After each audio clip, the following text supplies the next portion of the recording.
The Freedom of Information documents that Christine Massey was able to receive by requests made, showing that every single health authority across Canada, including Health Canada, has admitted that COVID-2 virus has never been isolated, meaning that it doesn't exist. How is this possible? Well, let's let Christine Massey, the expert, explain. Canada, my name is Christine Massey, and I'm here to share some important documents with you relating to virology and more generally germ theory. I'm going to share my website with you and show you where you can find these important documents. So I'm going to share my screen and explain to you while we go along. So this is my website. It's called fluoridefreepeel.ca. And what I have on my website, if you click where you see COVID-19 FOI responses, this is going to take you to a web page that contains important information from 40 different countries. And what these documents are is Freedom of Information responses. I'll just explain quickly what that means for anyone who doesn't know. Freedom of information is a process by which people can get access to records that are not already publicly available. And it's a legislative process, and it's available in many countries. And so myself and people around the world have taken advantage of this process to seek records that would be necessary in order for anyone to show the existence of the alleged COVID-19 virus. The name of the alleged virus is SARS-CoV-2. And if somebody actually wanted to conduct science and show that there's a virus that is infecting people, they would need to actually find it. And in order to sequence and characterize a particle and study it, so that with controlled experiments, which is the foundation of scientific method, you would have to actually have a sample of this alleged virus to work with. And if nobody has a sample of the alleged virus, then nobody can have conducted any science.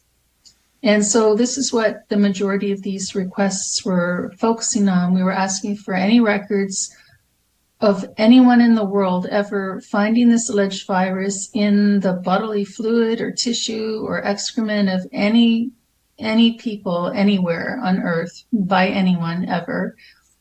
And to date, we have responses from 216 different institutions in 40 different countries, and so far no one has been able to provide us with even one record. They can't provide us with even one record, and they can't cite any record.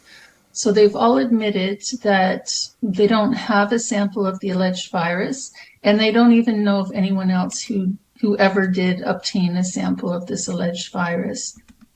So there you have it. No longer conspiracy theory.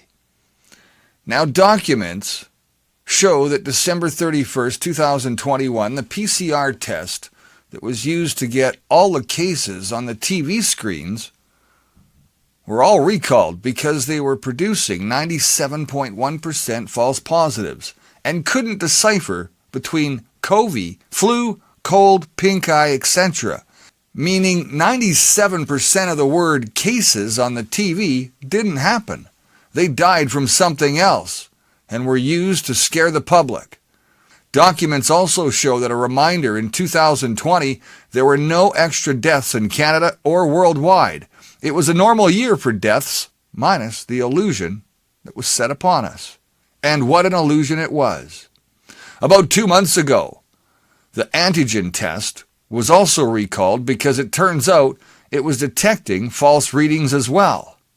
Now, if the only 2 tests that we have been using to detect COVID were proven not to work, this combined with the FOIA isolation issue should be telling you that we just lived through a grand theater play.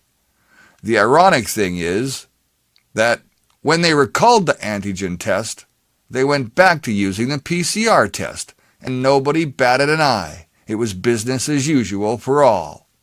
Nothing was released from a lab that didn't come through a syringe.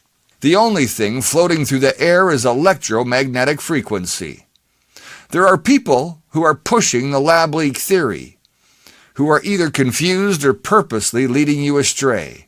The leak was letting communist Chinese scientists into our Level 4 containment lab in Winnipeg to work on the lab and remove God knows what that was sent to the Wuhan lab. That part of the story is far from over. Now, not acknowledging the non-isolation issue and the recalls of both tests, and now the admissions from the CDC and how this is going to prolong this mess even more, we will not be going into a future of Rockefeller germ theory medical system so that the pharmaceutical companies can continue to profit from our sickness. Once you revert back to the true understanding of health, you will see that it is that simple. We didn't comply then, and we won't comply now. Thanks for watching Wake Up Canada News. Please